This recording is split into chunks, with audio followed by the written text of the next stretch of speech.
All right, so we're diving into defense contracting today. Definitely a fascinating world, right? It is, and Mm. especially with these new regulations. Oh, yeah, these could really shake things up. Yeah, for sure. Like who gets this big government contract? And how they can actually operate. Exactly. And, something that's really interesting, What's up? there are companies out there considered trustworthy enough to work on, like, top secret defense projects. Yeah, and with these new regulations, it's expanding that whole idea of trustworthiness. To even more contractors. Right. It's a much wider range now. Okay, so let's break this down a bit. Sure. It all begins with this thing called the National Defense Authorization Act. The NDAA. Yep, NDAA for short. Mm. Basically, it's how Congress controls the defense budget. They set the rules. The priorities, too. Exactly. Right. And back in 2020, they added this thing, Section 847. Oh, yeah, that's the one targeting FOCI. FOCI. Yeah, foreign ownership, control, or influence. Ah, so that's what FOCI stands for. Yep. And, the government wants to be extra careful about who they're doing business with when it comes to defense. Especially after the pandemic, right? Exactly. It exposed all those weaknesses in the global supply chains. Yeah, like remember trying to get masks and other essential stuff. Oh, yeah. Total scramble. It really showed how much we relied on other countries. And that sparked that bipartisan push to boost domestic production. For sure.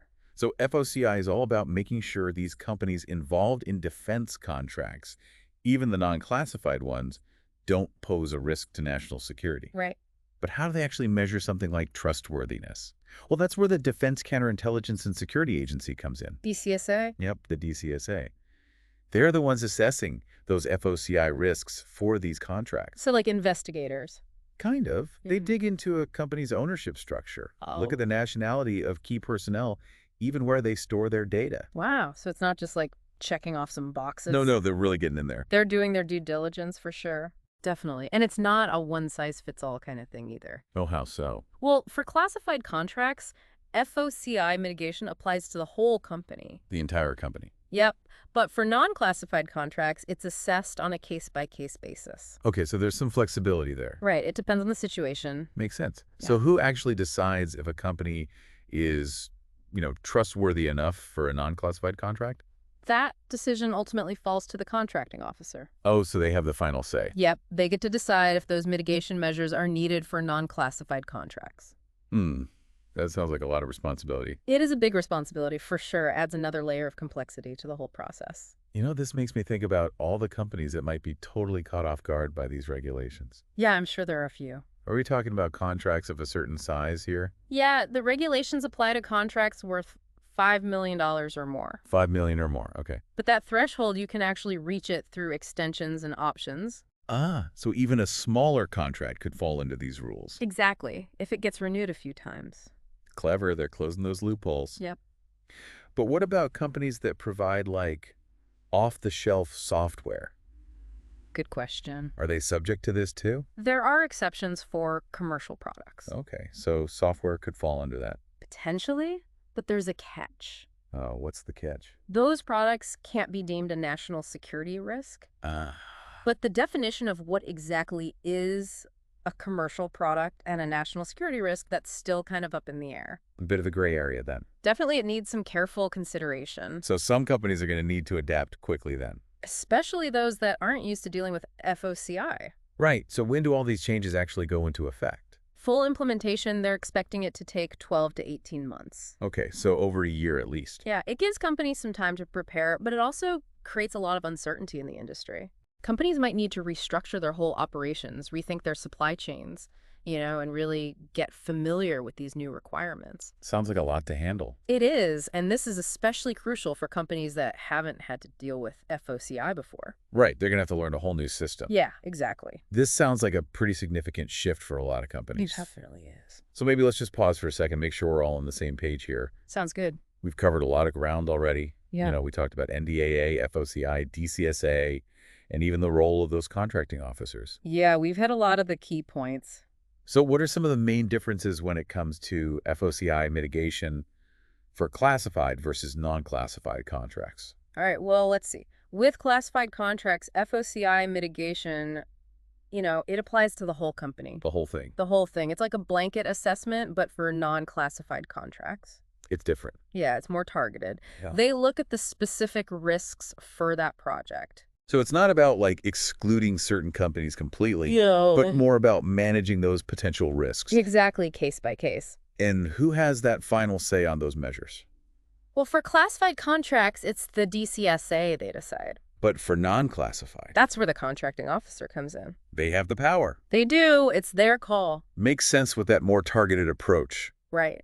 It's all about fitting the situation. Anything else that's different? Yeah. The last big difference is that mitigation is mandatory for classified contracts. So if there's a FOCI issue, Gotta address it, no way around it, but for non-classified. it's optional. Exactly. The contracting officer can choose to implement those measures, but they can also waive them. If they think the risks are manageable. Right, it's up to their judgment. This whole system is pretty wild. It is kind of fascinating. It's like trying to balance security concerns with practical stuff. Yeah. Like a company's expertise or how urgent a project is. It's a tough balance for sure. And I bet these regulations could really ripple through the whole defense industry. Oh, absolutely. They're going to have a big impact. How so? Well, if the government starts prioritizing contractors with, strong domestic supply chains, And less foreign influence. right, then it could change where the money goes. Like more funding for companies that fit that mold. Exactly. So it's not just about checking boxes for compliance anymore. Not at all. It's about showing you're a trustworthy partner to get those contracts. It's the name of the game now. And that could lead to a whole wave of changes across the industry. Absolutely could even affect what kind of technologies get developed. How so? Well, if everyone's focused on domestic production and secure supply chains, Then that's where the innovation will go. right, it's about adapting to the new priorities. So this is way bigger than just individual companies. Oh, yeah, for sure. This is about like the whole future direction of the defense industry. Yeah, exactly. It's shaping the landscape. Wow, that's a really good point. So it's not just about understanding some new rules. It's about understanding a whole shift in how the U.S. government is approaching national security. And its role in the global economy. Exactly. You started out just looking at Section 847, Right. which led to FOCI, and now It's way bigger. it's like peeling back the layers of an onion, right? Kind of is, actually. You see more complexity with each layer. And more things to think about. It's a story that's still going. Definitely, we're just at the beginning. Okay, so we've covered a ton today, but before we wrap things up, Sure. I want to make sure our listener walks away with those key takeaways. Absolutely the important stuff. These new regulations are like a really clear sign. Like our wake-up call, almost. Yeah, that the U.S. government is taking a totally different approach now. When it comes to defense contracting, for sure. It's all about scrutiny, Yeah, like way more scrutiny. emphasizing that trustworthiness Big there. and focusing on like domestic production. And those resilient supply chains. Absolutely.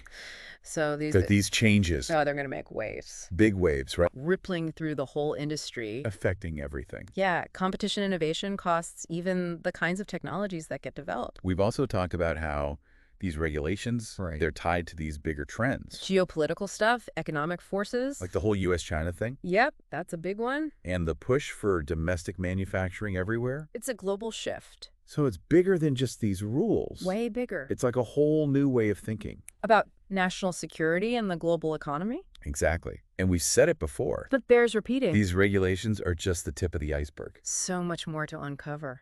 What does this shift towards domestic production And all this scrutiny. and for global trade? And international relations down the line. That's the big question, isn't it? It is. A lot of experts are watching this very closely. Could it cause more friction in trade? Possibly. Some are worried about that. And could other countries follow suit Yeah, create like a domino effect. across those global supply chains? That's a real possibility. And what about other industries?